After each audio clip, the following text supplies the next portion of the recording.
திருமணம் ஆன பிறகு பெண்களுக்கு பார்த்தீங்க அப்படின்னா உடம்பு வந்து போட்டுடுது.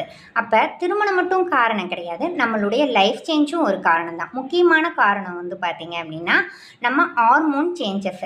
அதுக்கு அடுத்ததாக உணவு கட்டுப்பாடு சரியான நேரத்துக்கு நம்மக்கிட்ட வந்து எடுத்துக்கிறது கிடையாது.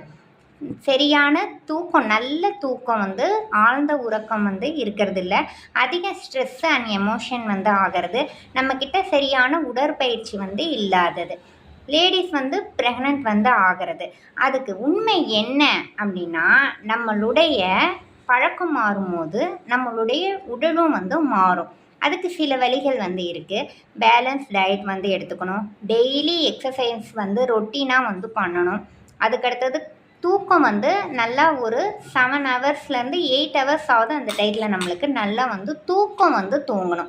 தூக்கம் இல்லை அப்படின்னாவே நம்ம என்ன தான் செஞ்சாலுமே நம்மளுடைய வந்து உடலில் வந்து சேஞ்சஸ் வந்து நம்மளுக்கு வந்து நடக்கும். அதனால் நம்ம தூக்கம் வந்து ரொம்ப ரொம்ப வந்து முக்கியம். ஸ்ட்ரெஸ்ஸை வந்து கண்ட்ரோலாக வச்சுக்கிறது திருமணம் மட்டுமே காரணம் கிடையாது, நம்மளுடைய வாழ்க்கை முறை மாற்றமும் தான்.